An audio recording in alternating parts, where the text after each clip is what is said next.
All righty, we're live. So let's just wait for a few people to come in. And while we're waiting, let me. All righty, we're live. So let's just wait for a few people to come in. And while we're waiting, let me. All righty, we're live. So let's just wait for a few people to come in. And while we're waiting, let me. Are you playing that, Bridget? No, that's no. It keeps repeating itself. So hold on, let me. That's what I was trying to figure out, just like the reading. Are you playing that, Bridget?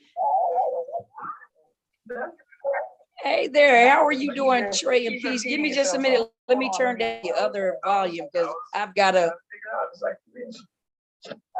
I got two volumes on at the same time, so let me figure out how to close one. Hey there, how are you doing, Trey and Peace? Give me just a minute. Let me turn down the other volume because I've got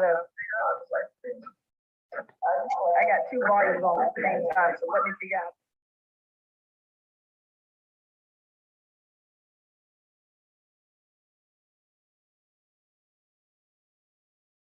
Ms. Bridget, can you hear me? Yes. Oh, perfect. Okay. So hold on. Give me just a minute. Let me go back to my other camera where I am live and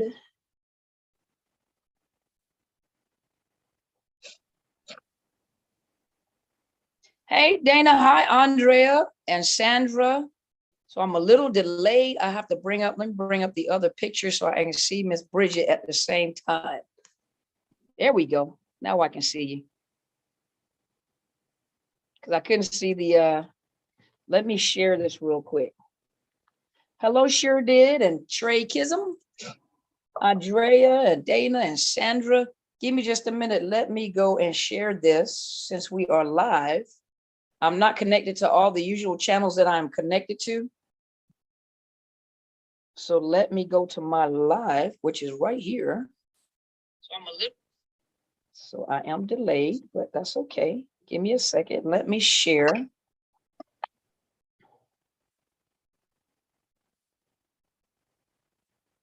On Facebook.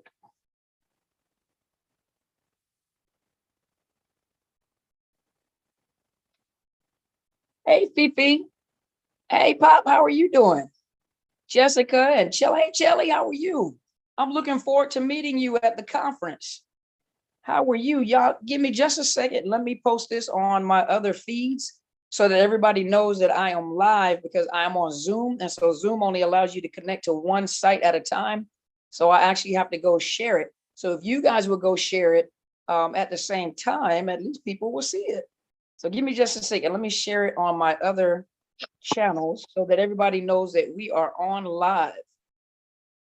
And I don't know if they're going to be able to comment at the same time, but we're going to put it on live so they can see it.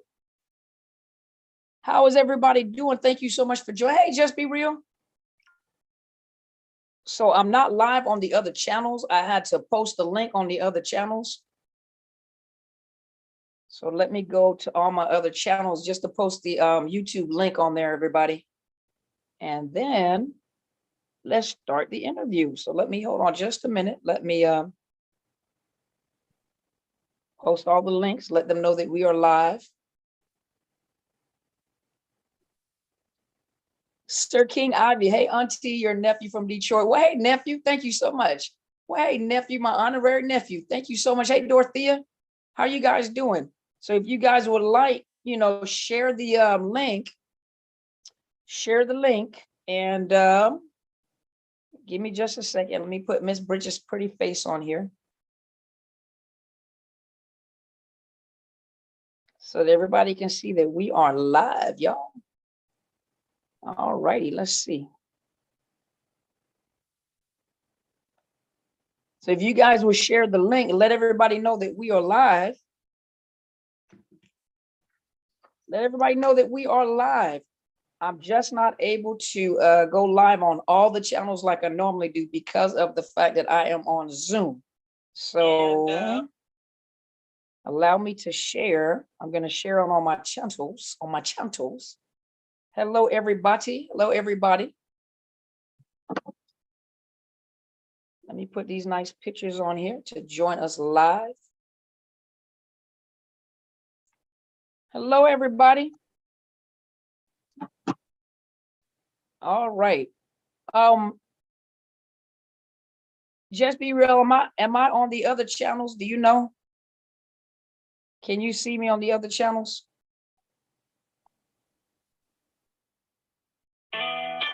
Oops. I wasn't trying to put the video on there. I was just trying to put a picture of you there, Miss Bridget. Okay, there we go. I think I got you.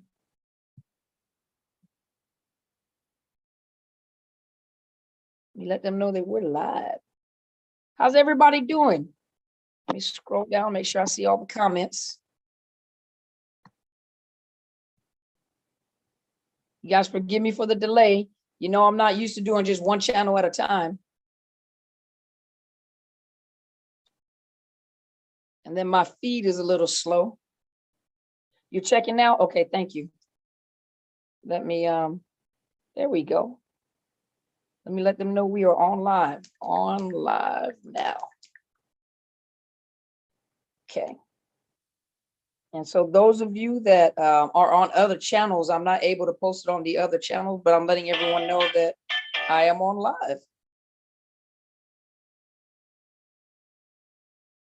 All right, let's see here. Copy link. And we are live. On live now. On live now. Join us. All righty, y'all. Thank you guys for being so patient. Thank you guys for being so patient. Yeah, I'm not on Instagram, but I'm on Facebook, Twitter, and I think I put it in LinkedIn. I think I'm live on LinkedIn. I'm not live like on the channel live, but I put in the live link, I think. And I did not. So let me put on the live link so everyone knows that we are on live right now. So those of you share, we are on live now. All right, so I got it. Well, thank you, Miss Sandra. Well, hello, everybody. Thank you for joining me. We're not going to keep you a long time, but I just wanted to come on because I wanted to talk to Ms. Bridget Griffin. As you guys know, July 30th is the Overcoming Narcissist Abuse second annual conference in Atlanta, Georgia. And Ms. Bridget Griffin is one of the conference speakers. Some of you guys had an opportunity to meet her on Clubhouse. It was on a Wednesday where Apostle Helen Sadler, your Destiny Helper, did a Clubhouse on domestic violence. Well, this is Ms. Bridget Griffin, who spoke to us about domestic violence. And I wanted you guys to meet her because she's going to be one of the conference speakers. She was at my conference on Zoom last year, and this year she's going to be in person. So those of you that are joining us in person, you will actually get to meet her in person and ask her questions. And Ms. Bridget, I know the camera is like above my head, and I have to look down to look at you on the picture. Hold on, let me figure out a way that I can bring the computer up so I can look up at the camera and at you at the same time. But Miss Bridget, would you, this is Miss Bridget. Miss Bridget, could you introduce yourself and tell them what you do for a living? Why is this a passion for you? You do this for a living. So I, like you said, my name is Bridget. I currently work for the YWCA, and I'm a legal advocate, legal navigator. The name of our program is called the Survivors First program, and it's the first of its kind in the nation. So there's no other program that's designed that does what we do. We work with victim defendants, survivors who have been, fighting back or whatever. The abuser did something, got the upper hand, called the police, and they were arrested even though they were truly the victims. So we work with the prosecutors and the court system, and to help to bring that to their attention that even though they're a defendant, they're truly the victim. And so being able to help get some of those cases dismissed and then provide services to them. And I also do a lot with helping survivors with protection orders, parenting plans, helping them with, divorce, just anything that's with family court services, also housing resources and other resources. So that's what I do, and my passion is because I've been there, and one thing, and I know this is where God has ordained me to be, and I really love doing what I do. So. Well, let me ask you something. I know you and I have had a conversation about this before, and you were saying that this program is starting here in the state of Washington first. And weren't you saying that what your goal, not your goal, but the program's goal is to have this program across the United States, right? Yes. So now that that's one thing we've been talking about, is my boss, some things have opened up for her, and to go to other states to train. There's one place in California that's interested in learning about the program and how to implement it. So so that's our goal, is to really like start traveling and training other courts and programs and agencies to do this program, because, and our target group is Black women. We work with anybody who come to us, but Black women are generally the ones that are least likely to access services or to be given services. They may be treated harsher when they're arrested and not looked at, seen as victims, because they have a strong, stern face. Then they could have just got beat up. But the way Black women display trauma when the police show up doesn't always look like they're a victim. So Right. Training police agencies, and we've done trainings with police agencies and detectives, to when the patrols specifically, when they go out, what does a victim really look like? He has scratches or he has marks, but it doesn't mean that he's the victim. And most of them say, "Oh, he was strangling me, so I did it." A lot of times the police won't even listen to them. They'll just say, "Did you hit him? Did you scratch him? Did you do this?" And not listen to their whole story. And so often we're arresting him. So so the Black community, is the focus, because we've seen so many Black women and women of color who are being subject to, losing their children, CPS, just pretty much losing everything because they're arrested and they were fighting back or protecting themselves. So that's why. And this was it was a brainchild of my supervisor, and so I have a lot of Black leadership in my organization, which is like super exciting. I love. We're one of the few organizations that have a lot of African Americans and women of color advocates. There's most of the agencies don't have a lot of that, or very few. So to be able to represent, and so when a survivor comes to us and they're a woman of color, they feel comfortable because they're sitting across from somebody who can relate to them, not just based on what they're dealing with, but that looks like them, and Right. can understand, so yeah. Well, let me ask you this. I know, I mean, you and I have been knowing each other for a long time, 15 some odd years, something like that. But, and I know, you and I were kind of headed in the same direction when it came to like domestic violence. It just so happened that I went in the route of a mental health clinician, but I still have a passion dealing with domestic violence from the clinical standpoint. But then, for me, I branched off into assisting people that now I realize are not just victims of domestic violence, but in particular one, narcissist abuse. And I know what's so unique about you is that you're not just the average advocate that, most people go to an advocate when they say narcissist abuse. Most advocates don't know what narcissist abuse is. And I know a lot of times you share your stories, I share my stories. We talk with Apostle, and the things that you have witnessed in the courtroom, where you recognize narcissistic behavior or narcissism, or a person that actually is a narcissist. And so how, with that knowledge, that extra knowledge you have on top of being a domestic violence advocate and going into the court to work with them, the title for this year's conference is training your terrorist. And so we know that these, the perpetrators of domestic violence, or in particular, those that are narcissists, a lot of times women that are going into the court system or even coming to you for help, you're trying to help them and you recognize that this person is with a narcissist, whether the narcissist is of a higher economic status so they can, financially fund court, how, when I say that you recognize the narcissist, how does that knowledge of a narcissist help you, which you notice above other advocates that don't have the same knowledge you have in reference to the type of perpetrator that is like a narcissist?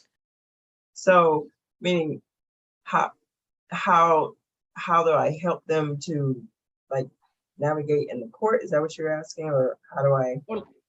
Or like how, whether it's navigating in the court or them coming to you for help to get out of the abuse, the average domestic violence advocate are not thinking about how a narcissist thinks. Oh, right. You, on the other hand, have that additional knowledge about how a narcissist thinks and how strategic they are at what they do, which means when you go into the courts to help them, you always have to think ahead of the narcissist because you understand the game plan.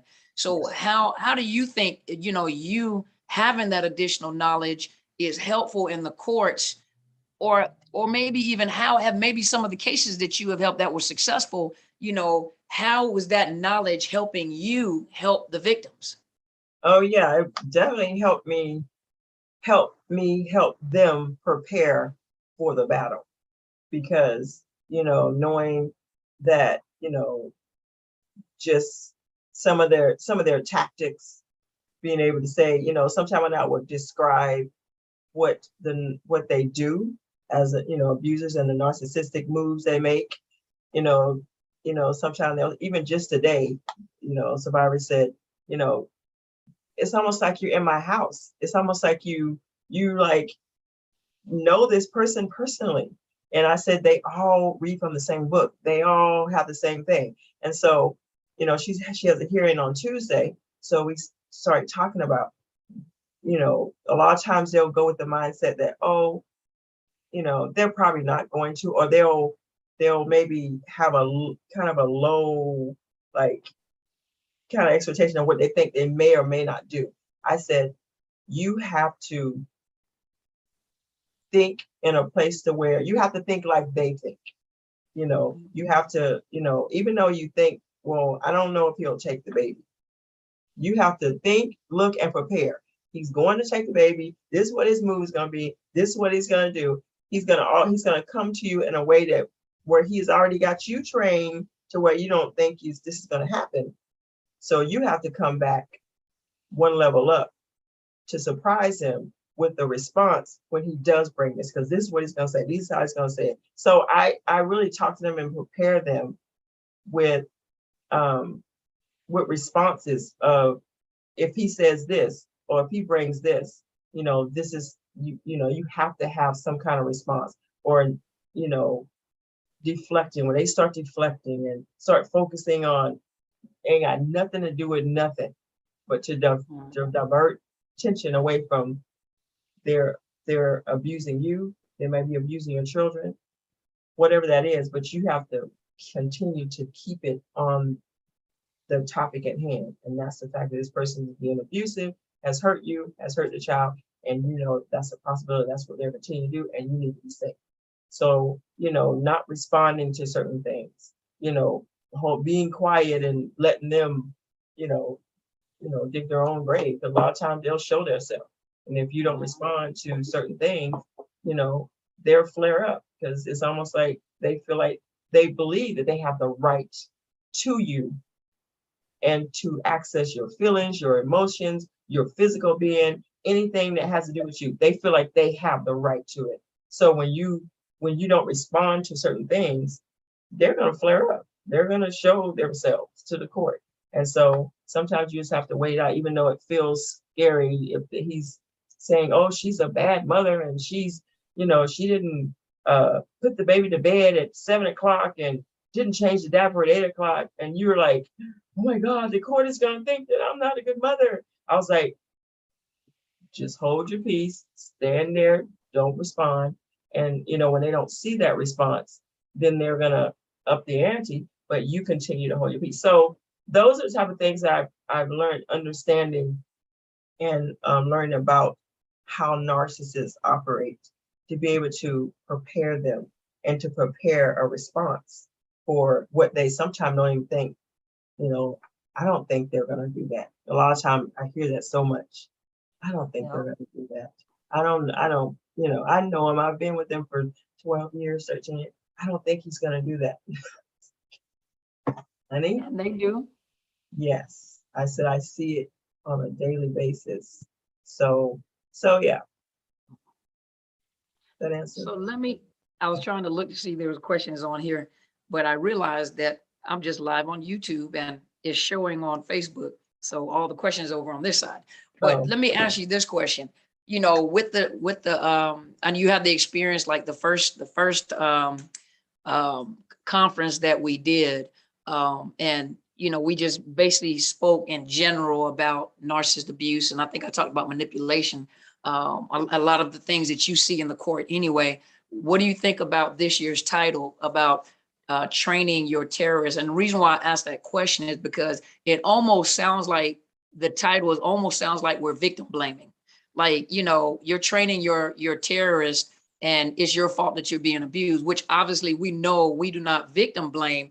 But, what are your thoughts as an advocate when it comes to training your terrorists? Because the narcissist is a terrorist. And, what is some of your experience when it comes to like the victims, even though they don't mean to do it on purpose, but they train the narcissist, they train that terrorist. And then they wonder why either it keeps happening or they're losing in the court or something, even, and I know that sometimes you really get exhausted trying really hard to help people. And sometimes it's hard to help people when they're not listening to the advice that you're giving you, because it's almost like following a GPS and you can't see anything and you're having to follow the voice. Right. And so, what do you think about the title training your terrorists, like from your experience?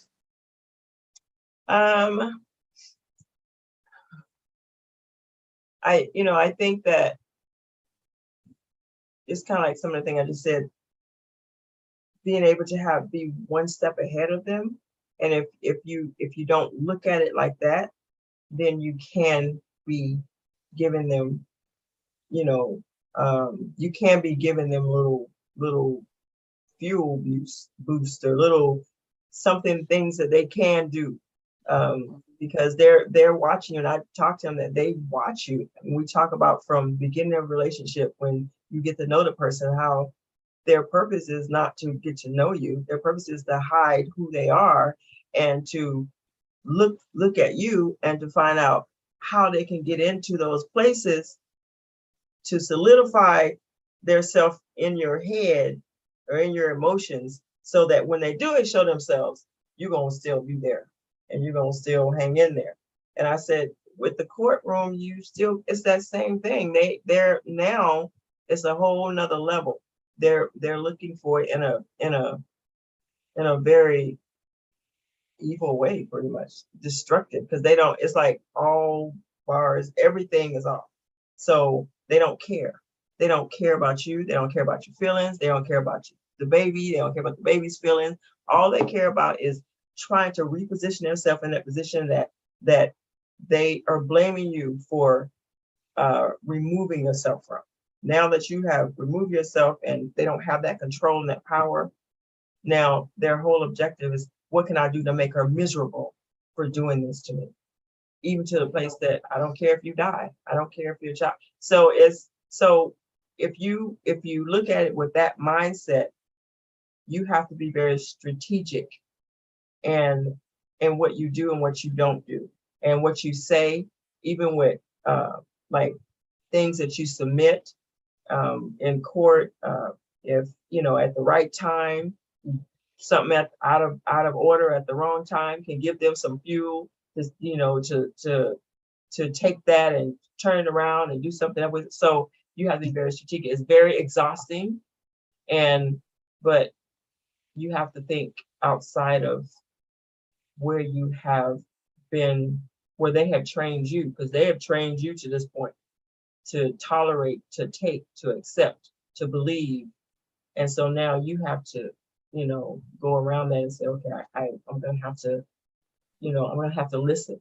And I'm happy. So, and when, like you said, if they listen, then, and they make the right moves, then they are successful, or it's not as, difficult. So yeah, so those are some of the things that we talk about.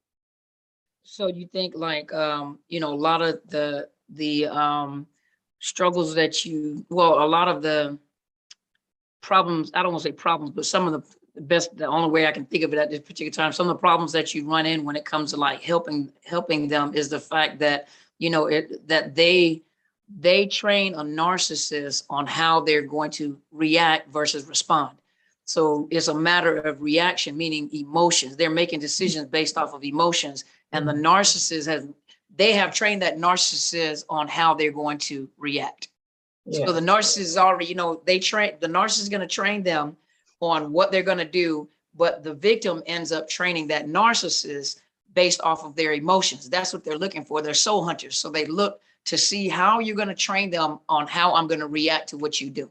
And it becomes a habit, even in the courtroom. Right. And it's kind of hard, even in the courtroom, it becomes hard for you to have to train them different in such a short period of time. And so having said that, let me ask you this question. You have some people on here that are domestic violence advocate. You have mental health professionals like myself. You have social workers on here, because of the fact that you're not in the social work field or in the mental health field, you're right out in the field, in the courtrooms with these, with the victims. Mm-hmm. What would you say, where would you need help from us when it comes to providing services to the victims in order to help? Because, we kind of work together in this, because a lot of victims do come to counseling or are in therapy, even when they're coming to you and working through the courts.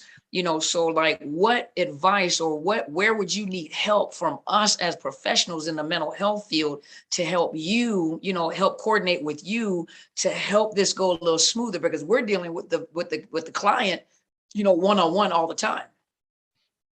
So I'm like that getting to a place of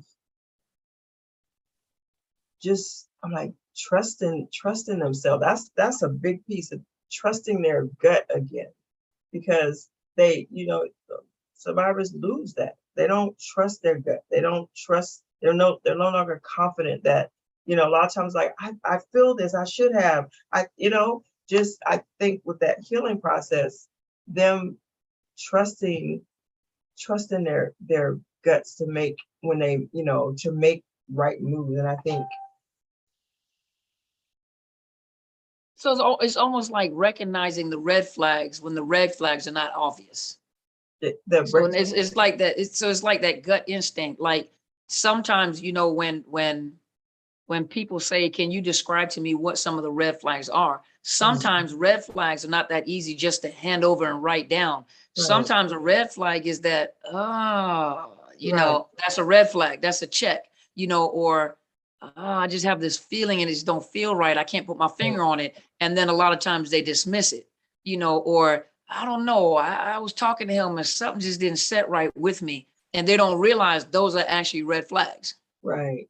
Yeah. So just them getting to a place, like I said, that place to where, the healing, I guess that healing process is different for everybody, and, the stage and how long it takes. But, that helps a lot to trust your gut when you're in this process, especially when they're leaving, and I had, one survivor just recently, they made a decision to leave. This person had not physically hit them, but the things they have done, she was terrified of this person.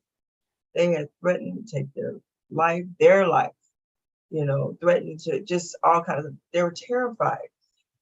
She made a decision, even though the family of the person was, against her and coming at her, and this, knowing that this person that they raised and put out in society was a terrorist, but now they were blaming her that she was the reason why this person is the way they are. So now she's just this terrified person that's like in the corner. But she trusted her gut, said, if I don't get out, he's going to kill me and my child. And she made a decision to leave and go stay with somebody in a little, but she trusted her gut. And so I like, just really like, gave her accolades and really like pumped her up about trusting her gut, because I was like, you literally don't know what you're doing by trusting your gut. And so now that we are, you're in this stage, and so now we're gonna be filing a protection order. She said, it took her a lot to believe that I should take this step and I should make this move, and I finally had to trust. So even though it's it's a big thing. It's a big thing. Like our children, a child will like, say something out of their mouth and go about their business. Or if they don't like somebody, they'll just, and that's because that's that natural thing. It's when it's there. But when you go through trauma and abuse, you lose that, because now you're saying, okay, well, I don't know how to pick nobody, and my value is this because my mama left me, my daddy left me, and my mama abused me, and so obviously I'm of no value. So my voice doesn't mean anything. So all that starts to dwindle. So when you come into this process, trusting your gut is a big deal. Let me ask you this, and tell me if this makes sense. So is it almost safe to say that not only do people oftentimes train their terrorists, but their terrorist trains them to be their own terrorist? Yeah, absolutely. Yeah, absolutely. So it's almost like it's easier. I can do as much damage as I possibly can, but it's almost like I need you to agree with me. So the way that I get you to agree with me is by breaking down your self-esteem, breaking down your self-worth. And if I can make you, I'm already the terrorist, but once I can get you to be your own worst enemy, your own terrorist, it makes it easy for me to keep on doing what I do because you're in agreement with me. And regardless of what a person says, oftentimes they say something, but what they do is totally different. And that narcissist has trained them to do that. So now they become their own terrorist. Right. Because it's like in the one incident I was just talking about, the person was like 30 when they got together. And so the parents were like, she had been with them like 10 years. I was like, so you're trying to tell me the first out of 10 years, you created this monster just in 10 short years. And so in the 30 years that the parents had nothing to do with it. So I forgot my train of thought, but what I was saying, well, I know I was listening to you as you were talking out loud. I was like, what was she saying? I know, because it gets good. It's like, man, I need to just get you over here and just sit and drink some coffee and talk to you. No, what I was talking about is like that narcissist trains them to become the. I remember. So she had taken it on. She had literally taken on that she felt responsible for this person's behavior. She was petrified that she's the reason why he's constantly saying he's going to take his life. And she was so scared that he was going to do it, and that he was going to do it, and it's going to be her reason. And that this family is constantly saying, you're the reason why he's doing that. Why don't you leave him? And then you staying with him for just crazy making, even from the family, So she had taken on something that there's no possible way. I was like, you were not there when he was born. You were not there in his formative years. You were not there when his brain what was put in him was like, and now he's playing it out. I'm like, you weren't there for that. There's no possible way you created this monster. He came to you that way. He hid it until he got you, and then he showed it when he made you afraid to leave. So, and so just that to convince her. So definitely they do. It's like you spin on top, spin that top, and then you sit there and look at it. It's still spinning. Your hand ain't on it no more. So that's what they do. They spin you. Your life is like this, and then they sit like back that, and watch you self-destruct. and watch. And then if you teeter a little bit, then they're gonna do something, to keep it going. Say something, bring somebody in to gaslight you, or the flying monkeys. I learned that term. I use it because I learned it, and so But you're right. yeah. So to bring in to put you in this crazy place again, and then you're back spinning. So yeah, they definitely will do that.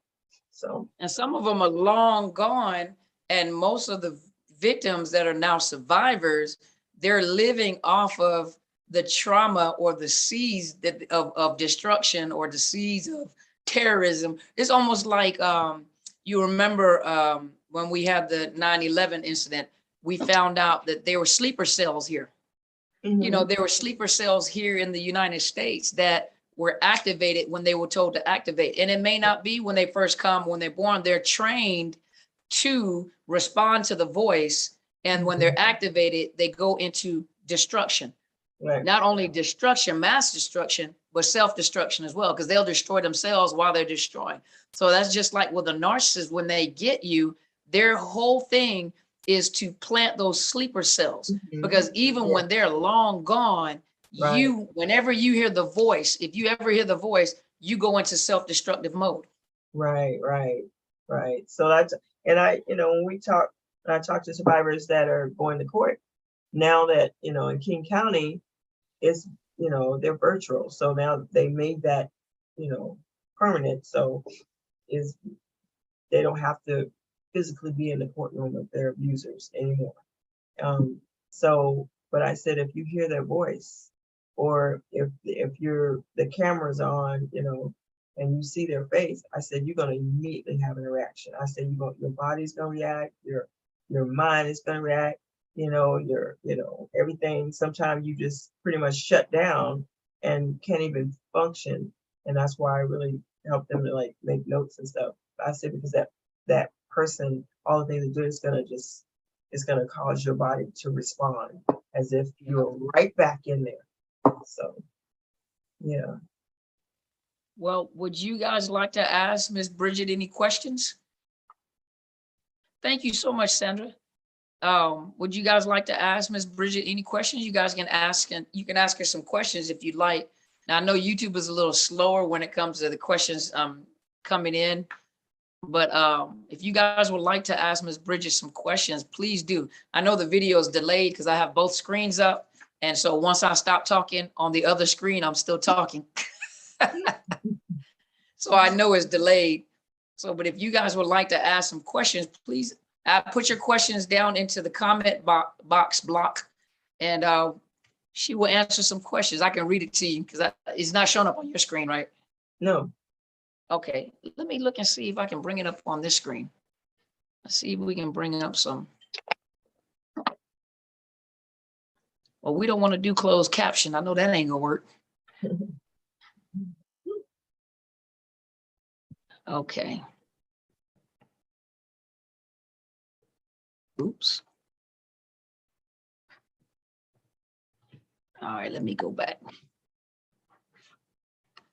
So I don't know how to bring the people up into the Zoom where you can see their questions, but that's okay. Let me minimize the screen again and go back and look if there are some questions here.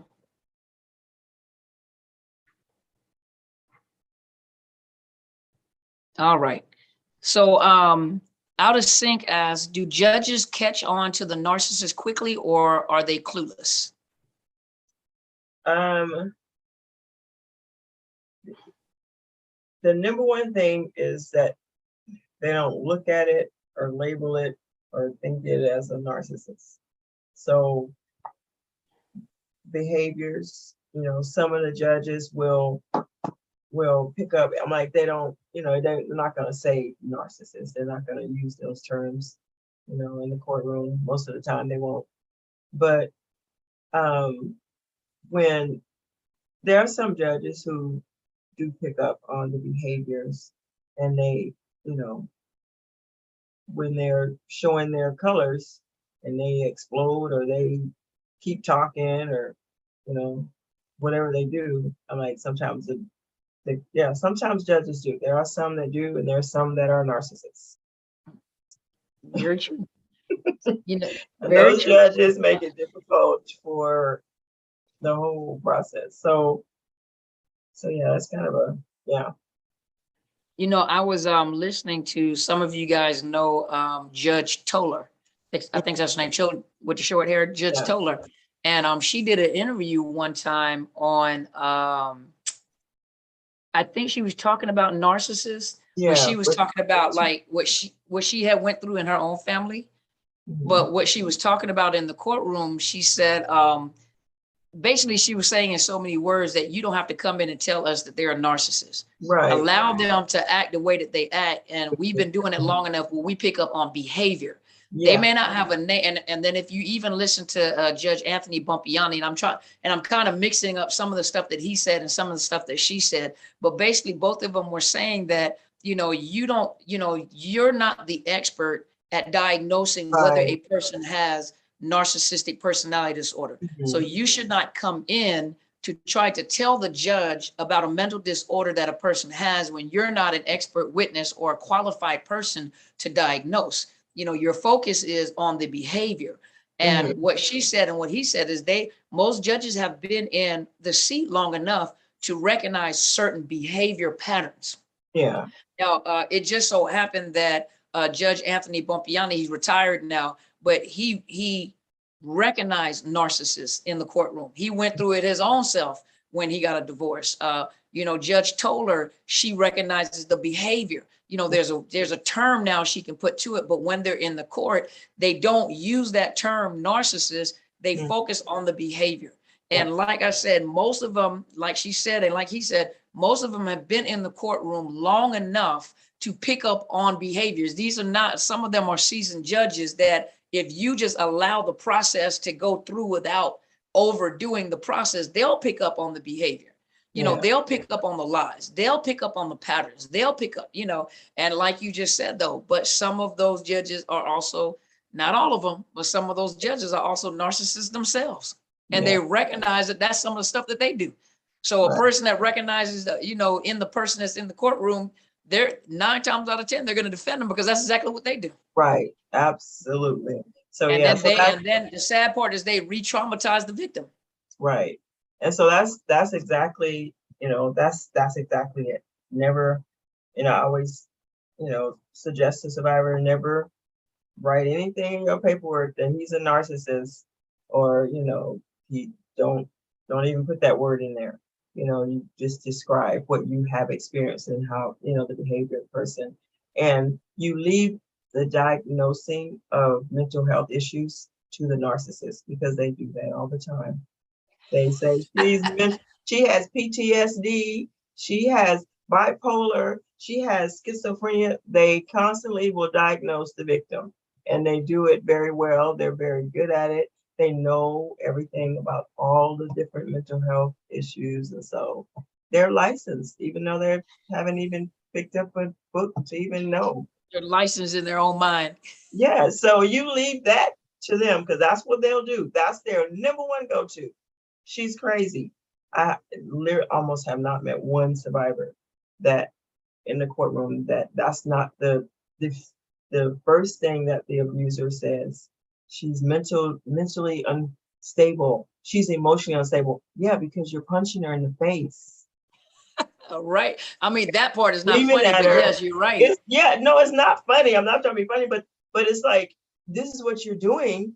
And so the outcome is she's emotionally trying to deal with what you're doing to her. So yeah, she was screaming, stop, stop. She screamed, she yelled, she always, so yeah, And so they they're always good. take out their part of what you did to make that happen.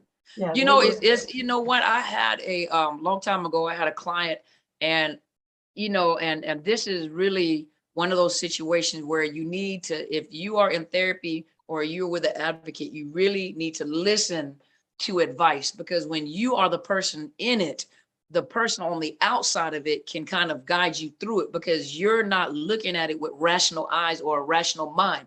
You are too emotionally involved in it, where you sometimes need that person, that professional on the outside to advise you and guide you, but to get you out of your emotions.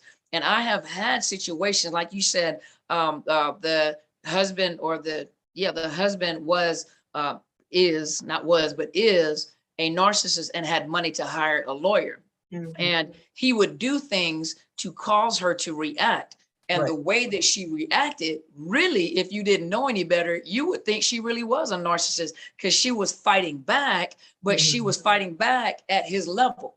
And everything that he did it to trigger her, to make her act out. And when she acted out, I had to tell her, I said, every time he does that to you and you act out of anger and out of spite, and the stuff that you say, he uses that to make you look like you're the crazy one. And right now you are looking like you're the narcissist and not him. And what ended up happening is he did that long enough where he did the parental alienation, where he even got the kids to not want to be around her, because he was able to trigger her every time to cause the kids. And he would say, see, look.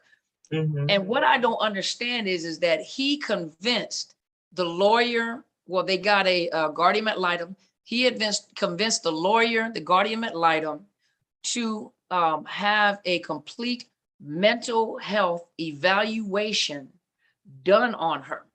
And the thing about it is even me, when I do diagnosis and assessments and everything, a lot of times you don't want to do it at the moment that a person is all over the place, because the test scores come out as something that is not, because they're so hyper vigilant, they're so, they're combative, and they're, and if you have a person that's just looking at the test, not realizing you've been working with this person, what is going on in your life for these scores or these, these scales to be elevated, they're not implementing in, he just did this, he's doing this, so now the scores are coming up as you have these disorders. But he was able to convince them to do a complete mental health evaluation on her. And I'm not sure everything that showed up on there, but even to do, they did the mental health evaluation, but the part that they left out was, and I explained, I said they left out the parenting component.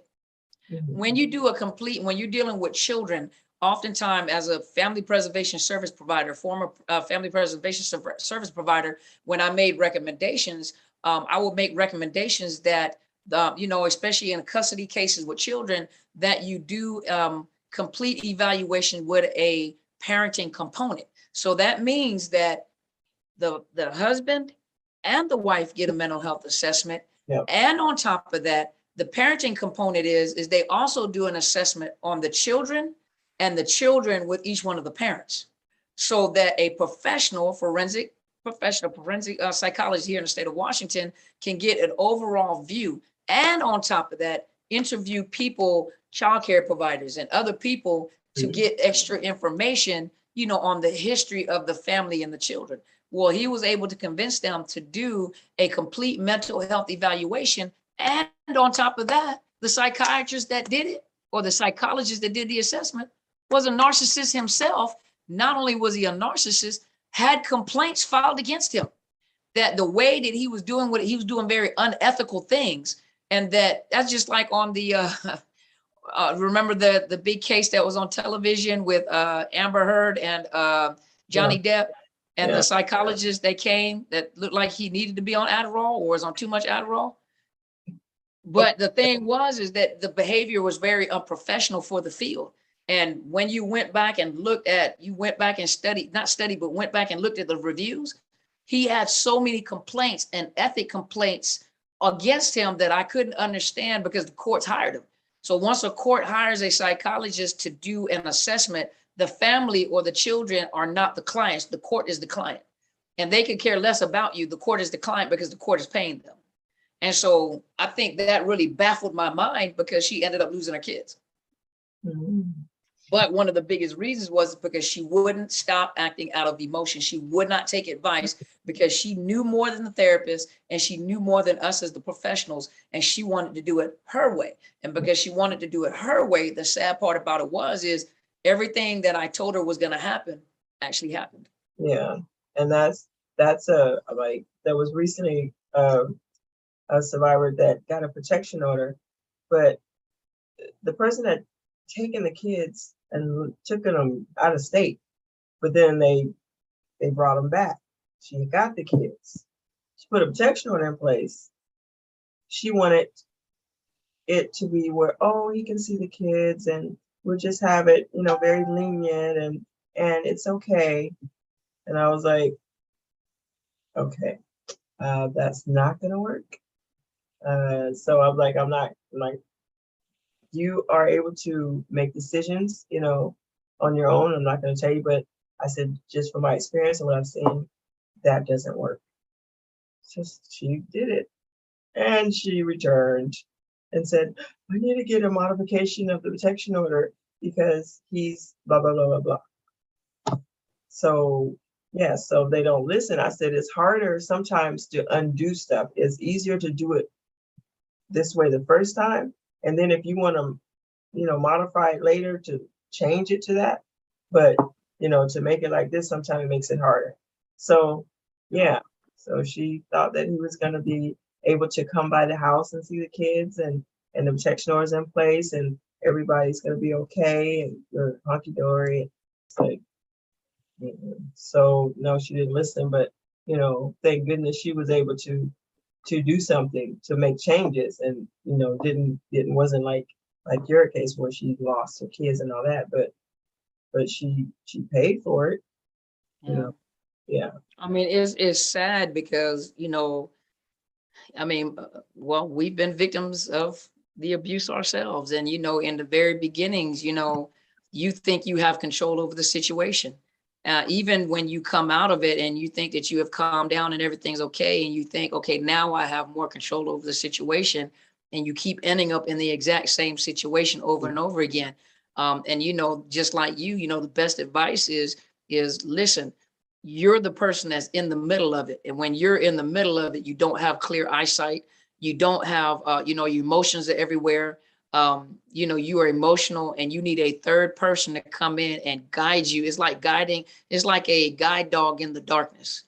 Yeah. Let me guide you until the fog lifts and you can make clear decisions. But until then, you have to trust me. If you came to me as a professional, trust me as a professional to know I'm going to do whatever I possibly can to help navigate you, because I want to see you. And when I say I mean us as professionals. I want to see you successful. I want to see you safe, because like you said, you have a passion to do what you do. Mm-hmm. And that means if I have a passion to do what I do, that means I have a passion to see you healthy. I have a passion to see you rescued. I have a passion to see you, and you and your children progress and do something.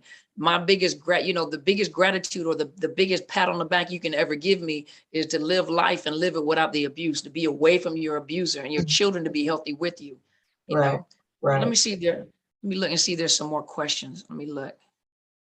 CP said, thank you thank you so much. I don't have my glasses on, but I noticed you don't either. I don't need them for close up. I just need them far away. I do, because it's a conspiracy. The letters keep getting smaller and smaller. And like my kids say, how about put on your glasses? It says, thank you so much for this video. My fears are confirmed. I will keep going it alone. And then very important, and protection order is super important, but being firm. They also use the Christian wife as ownership. Let me look. Sets you up to react when weaponizing is against you to alienate, isolate the ex. Let's see. Let me look. Let me look for the, hold on. Let me scroll up to look for the questions.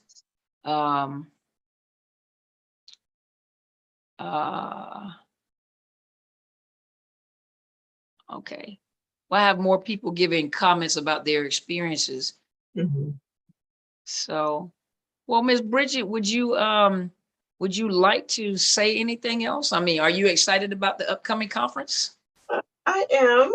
Yeah, I'm excited. So, yeah. Kind of cool. I get to hang out with my friend, y'all. She gets to actually be there with us, and we like to laugh a lot.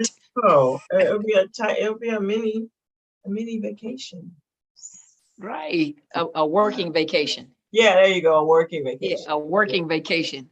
but it's Yeah. gonna be different, a different environment. You take a break. Yeah. We get to, well, we won't be able to sleep that Friday night because it starts early on Saturday.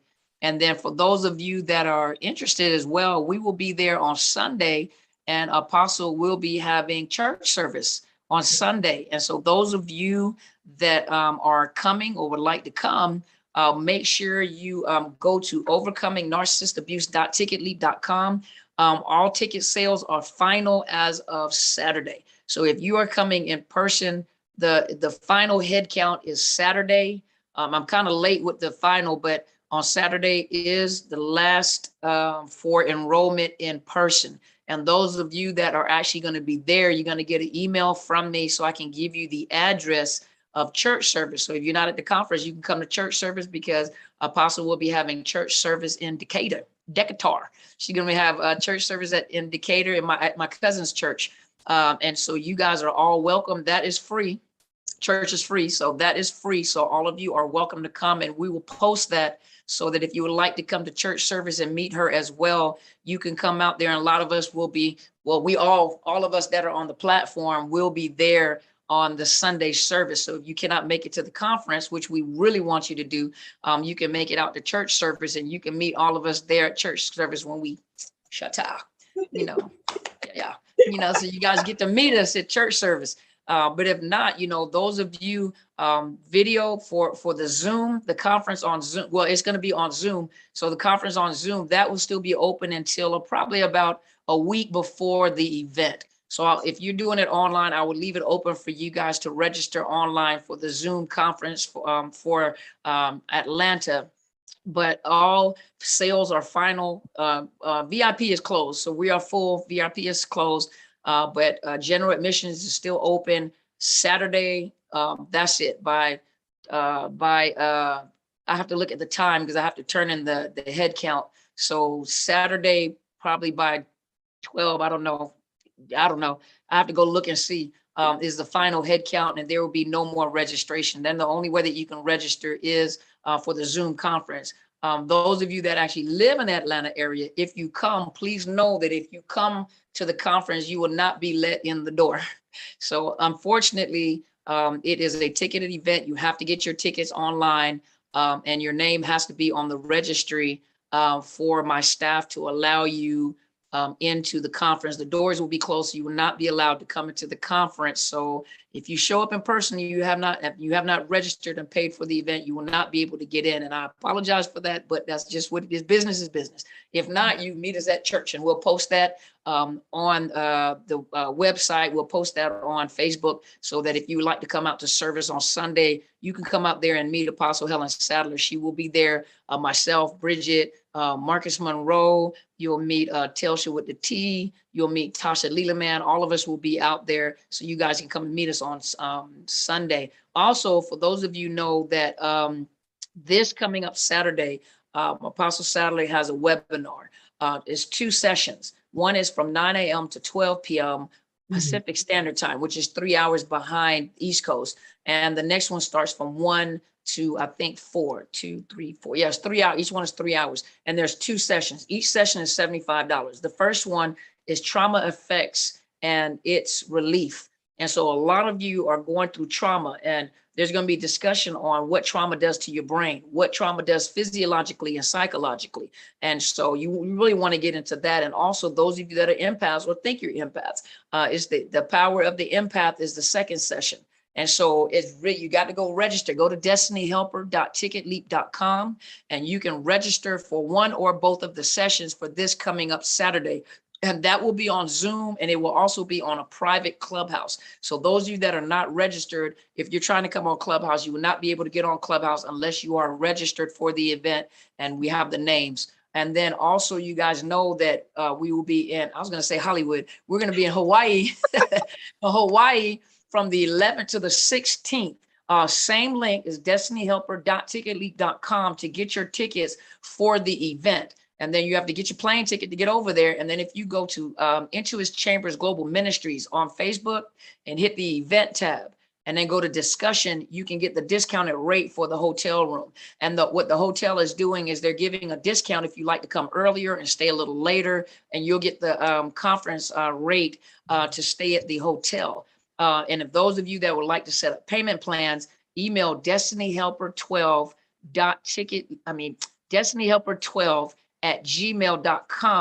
and the business administration will send you an invoice so that you can make payments, and all payments are due by the 25th. And so you can set up payments for the conference fee. So please, we would like to see you in Hawaii. If you want to come out to Hawaii, put on our grass skirts and our muumuus. You know, some of us shapely women have our little muumuus on. But if you can't make it to Hawaii, please come to Atlanta, Georgia, and we will be there. And I just wanted to introduce to you guys Ms. Bridget Griffin. Thank you so much, Ms. Bridget, for always being there with me and for me. And whenever it be last minute, like, you want to do an interview? Yeah, okay. She's always so flexible, and I really appreciate you. Thank you so much, Bridget. It has been an honor knowing you. I don't know where I think I'm going, like we about to break up or something, right? It's been an honor knowing you. Goodbye. I'm gonna see you tomorrow. I know. But no, it has truly been an honor knowing you for the past 15 years, I think. 15 Wow. years, and then have becoming, you know, my friend. And it's very limited amount of people that get that title, my friend, and she is my friend. And I love talking to her. I like to make her laugh. Sometimes I just text her, or whenever I hear that, you know what, I know she can laugh right after that. See, told you. Or I come in, Bridget. So she is really a wonderful person to be around, full of information, full of experience. And I really, really appreciate her. Thank you so much, Ms. Bridget, for being here tonight. Those of you also on Friday night, I will have the other speaker, which is Mr. Marcus Monroe, who will be there in Atlanta as well. And I will be interviewing him. So please come back, because I will be interviewing Mr. Marcus Monroe. So you guys get an opportunity to see them before you see them. See me before you see me. So you get to see them before you actually get to see them talk about the topics that they're going to be talking about at the conference. And so I appreciate everybody. And once again, thank you, Ms. Bridget, for being there with me and coming on here and grinning and smiling. You know, I actually thought my camera was broke. So I said, in the interview, I'm going to find out whether my camera. So not only did we do an interview today, I had to do a test run on my camera, because this is the camera I got to take with me to the conference. I had to make sure the camera works, and it looks very nice. So I think the conference is going to look very nice. So thank you, Ms. Bridget. I truly appreciate you. And you have a wonderful evening. All you guys have a beautiful evening. Thank you so much for supporting me. And good night, Ms. Bridget. Good night.